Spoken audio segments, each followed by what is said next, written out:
Saudara-saudari terkasih, apakah saudara sudah memulai hari ini dengan penuh sukacita dan punya niat untuk berbuat baik meskipun kecil? Semoga Tuhan memberkati niat baik saudara. Mari kita hidup sepenuhnya, karena hidup itu menakjubkan. Saya merasa heran kalau Anda dan saya tidak merasa takjub atas kehidupan ini. Dan memang sebetulnya hidup itu menakjubkan sekali. Kalau tidak, saya tidak mengerti kenapa. Bahkan hanya dengan merenungkan mengapa saya bisa ada di dunia ini, itu sudah menakjubkan menurut saya.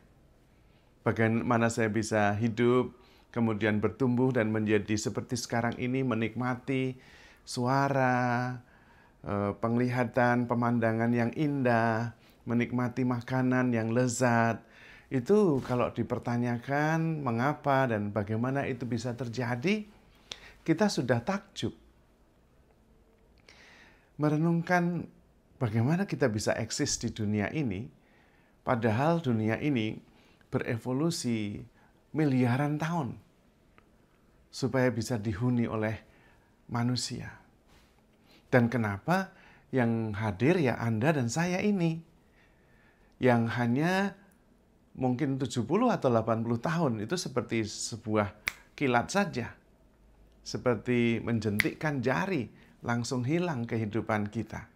Nah, kalau kita tidak menikmatinya, sayang sekali, terlalu cepat berakhir.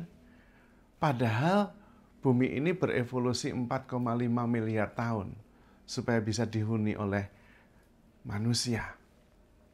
Dan kita yang terpilih untuk bisa menghuni tempat ini.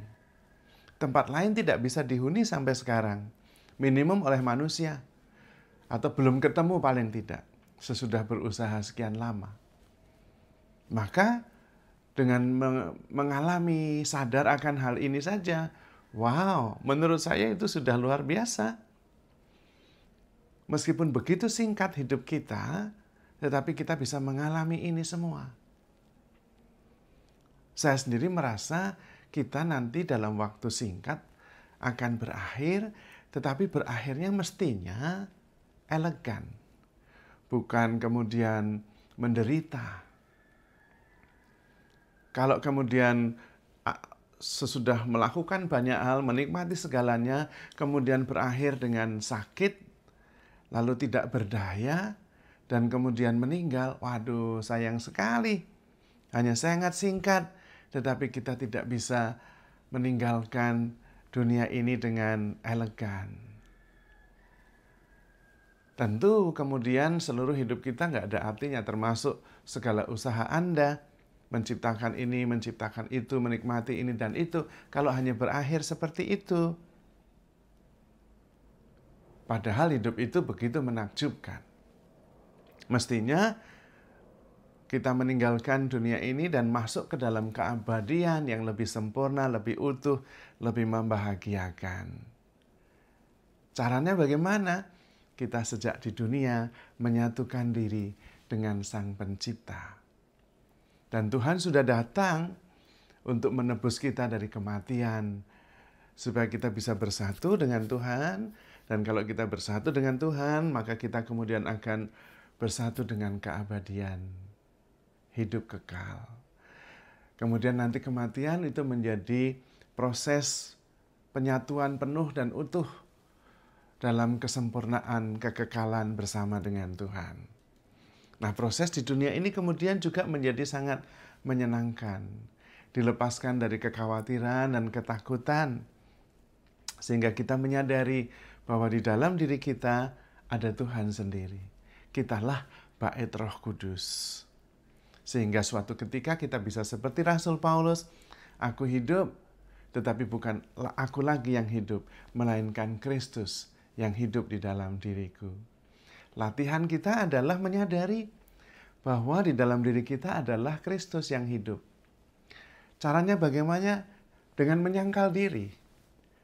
Barang siapa mau mengikuti aku, dia harus menyangkal dirinya, memikul salibnya dan mengikuti aku. Kalau bisa, ego, self, aku, nggak ada lagi. sehingga yang ada adalah Kristus. Nah, di situ kemudian kita mengalami keabadian, karena kita sudah bersatu utuh dengan Kristus yang ada di dalam diri kita. Lalu kemudian hidup itu menjadi menakjubkan, tidak dibayang-bayangi oleh rasa takut, kekhawatiran, dan kematian. Bahkan kematian itu menjadi proses penyatuan sempurna antara Kristus dengan kesadaranku. Sehingga ego itu ada di belakang, bukan yang dominan. Yang dominan adalah Kristus, yang memang melalui panca indera memandang dunia ini.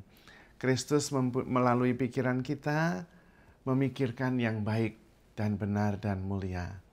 Kristus melalui tangan dan kaki kita melakukan yang baik yang berkenan kepada Allah. Melalui mata kita, Kristus memandang dunia. Melalui pengecapan kita, Kristus menikmati rasa lezat. Melalui perasaan kita, Kristus merasakan keindahan, merasakan persaudaraan dan kasih di dalam diri kita. Pada waktu itulah kemudian kita menikmati kehidupan di dunia ini sebagai anugerah Tuhan yang menakjubkan. Kita nikmati hadiah itu bersama dengan Tuhan, karena memang diri kita ini adalah bait Roh Kudus. Tuhan Yesus sendiri yang bertahta dan mengalami kehidupan ini melalui seluruh diri kita. Kitanya bersatu saja dengan Tuhan, sehingga yang dominan, yang mengarahkan, yang menuntun adalah Tuhan sendiri. Ketika aku tidak ada lagi, maka yang ada adalah Kristus di dalam diriku. Roh Kudus yang bertahta di dalam diriku. Kemudian hidup ini menakjubkan dari awal sampai akhir. Dan memang hidup sungguh menakjubkan. Bahwa Anda bisa hidup saja itu sudah luar biasa. Dan mengapa Anda bukan yang lain?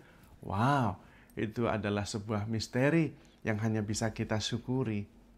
Jangan sampai kehidupan kita dihabiskan untuk menderita. Menderita itu tidak wajib, opsional. Serahkan seluruh kekhawatiran kita kepada Tuhan, karena Tuhan yang memelihara kita.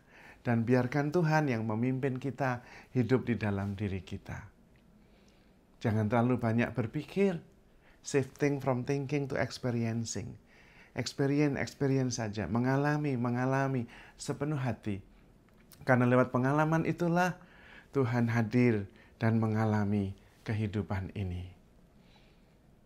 Simply being. Just live, just be.